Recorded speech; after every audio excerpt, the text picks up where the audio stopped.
News 19 और आज का मतदाता टीवी में पुनः आपका स्वागत है। इस वक्त हम इंदिरापुरम में हैं और इंदिरापुरम में हम भाजपा के दिव्यांग प्रकोष्ठ के एक शीर्ष नेता जिनका नाम है सुनील कुमार शर्मा। सुनील कुमार शर्मा जी, आपका स्वागत है। बहुत बहुत धन्यवाद भाई साहब, आपके आज के मतदाता टीवी चैनल का 19 का मैं आपका बहुत बहुत धन्यवाद करता हूं। आप मेरे पास आए और मुझे इससे ज़्यादा और खुशी क्या होगी। मैं आपका पुनः बार बार धन्यवाद करता सुनील शर्मा जी, आज जो है गाज़ियाबाद में उत्तर प्रदेश के उप मुख्यमंत्री केशव मौर्य जी आए, वहाँ पे आप गए भी थे और जो कश्यप जयंती के उपलक्ष्य में एक बहुत बड़ा आयोजन हुआ। तो जो आज का आयोजन है उसके लिए आप जनता को धन्यवाद देना चाहते हैं और जो आपका संगठन है उसको भी धन्यवाद देना चाहते हैं, लेकिन इस आयोजन का बड़ा उद्देश्य क्या था सुनील जी? देखिए, ये हमारे महर्षि कश्यप जी जो सृष्टि के रचयिता हैं, उनका बहुत बड़ा अपने आप में नाम है। तो जयंती मनाना एक संगठन, हमारा जो संगठन है भारतीय जनता पार्टी, ये एक ऐसा संगठन है, ये विचारधारा पे चलता है। और विचारधारा कैसी होनी चाहिए, हम रोज़ संगठन के द्वारा नए नए आयाम करते हैं। हम जाति विशेष पे ध्यान नहीं देते, हम व्यक्ति विशेष पे ध्यान देते हैं कि कौन सा व्यक्ति हमारे संगठन की धारा से जुड़ा है, उसके विचार कैसे मिलते हैं। महर्षि कश्यप जी ऋषि हैं, मुनि थे, ऋषि थे, वो एक भगवान का ही रूप थे जिन्होंने सृष्टि में अपना योगदान दिया है। तो उनके लिए जो नमन भी है। और मैं ये भी कहता हूँ कि हमारी भारतीय जनता पार्टी की विचारधारा है कि हम सभी ऋषि मुनियों की जयंती समारोह हर्षोल्लास के साथ मनाएं और आप लोगों के द्वारा उसका दूर दूर तक व्याख्यान हो, इससे और बड़ी क्या बात होगी। जी, दो सवाल और इस आयोजन के लिए कि अब नगर निगम का चुनाव है जी। ये जो इतना बड़ा आयोजन हुआ पूरा गाज़ियाबाद कश्यप जयंती के रूप में बहुत बड़ा एक समारोह था और ओबीसी का मामला जो है सुप्रीम कोर्ट में भी कुछ दिन पूर्व, एक हफ्ता पूर्व भी फैसला आया। तो ये आयोजन ओबीसी मतदाता को रिझाने के लिए या ओबीसी मतदाता की कितनी बड़ी भूमिका है भाजपा नेतृत्व को बताने के लिए था? देखिए, ये सुप्रीम कोर्ट का आदेश जो आया था उस पर हमारी कमेटी काम कर रही है और वो उसके अंदर सब डिक्लेयर हो जाएगा।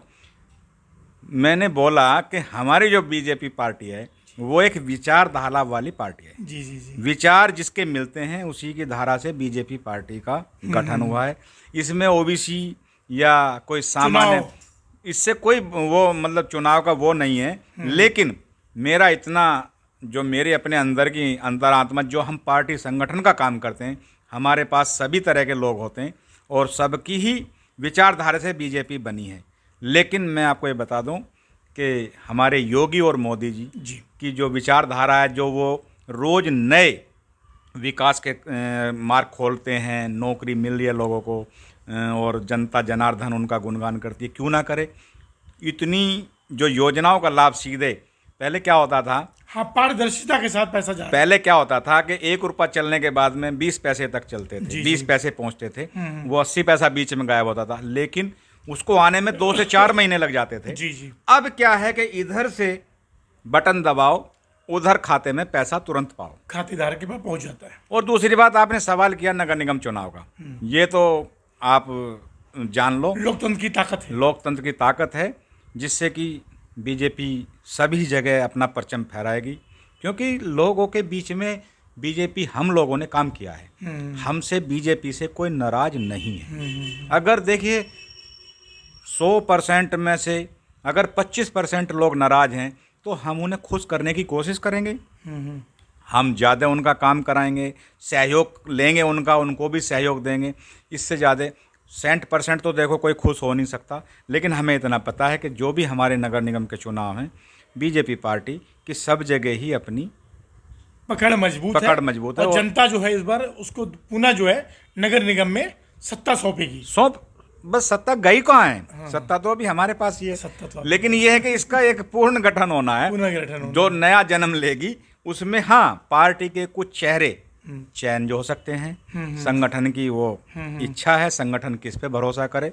लेकिन सत्ता तो बीजेपी की है और बीजेपी की रहेगी। ये पब्लिक का जन आधार आज आपको देखने को मिला होगा। आपने बोला कि हमारे आज गाजियाबाद में केशव प्रसाद मौर्य जी आए। देखिए, वो हमारे उत्तर प्रदेश के उप मुख्यमंत्री हैं। उनका आना एक अपने आप में बहुत बड़ा मैसेज आता है। लेकिन वो क्यों आए, किस लिए आए, वो भी मैं आपको बता दूं। जब तक सरकार के अंदर अधिकारी मजबूत नहीं होंगे तब तक काम नहीं होगा। जन आधार आज आपको देखने को मिला होगा।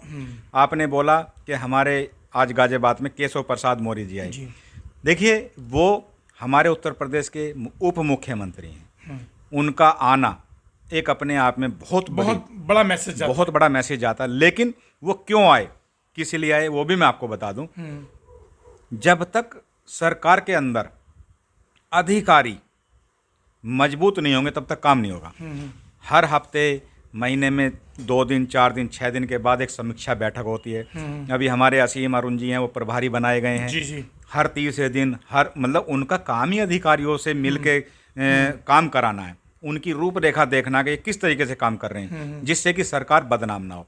अगर ये इन अधिकारियों के ऊपर छोड़ दिया जाए, ये तो बेड़ा गर्क कर देंगे। अधिकारी किसी का नहीं होता है। अधिकारी अगर उसका होता है जो सरकार के ऊपर अनुशासन का होता है। आप उसे अनुशासन का पाठ पढ़ाओगे तो वो काम जरूर करेगा। क्योंकि कोई काम होता है तो ये गोली देने में बहुत मजबूत होते हैं। लेकिन जब अभी 3 दिन पहले हमारे असीम अरुण जी ने बैठक ली, कल और आज फिर हमारे उप मुख्यमंत्री जी ने ले ली।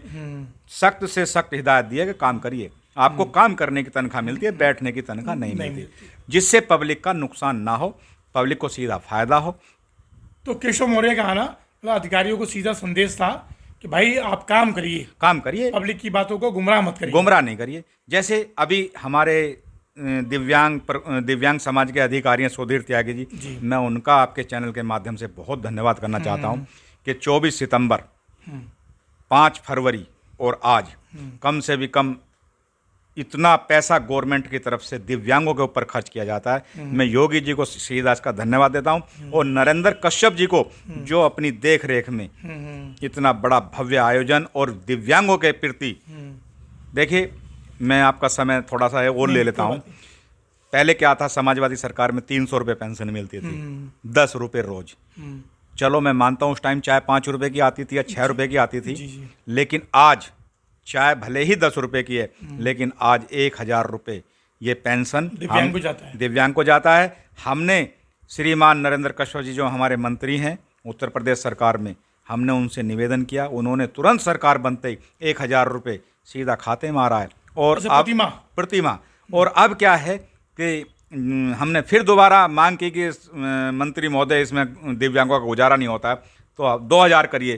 तो योगी जी ने उस प्रस्ताव को 1000 से बढ़ाकर 1500 रुपये का कर दिया है। आगे आने वाले समय में यानी कि 50 रुपये पर डे एक दिव्यांग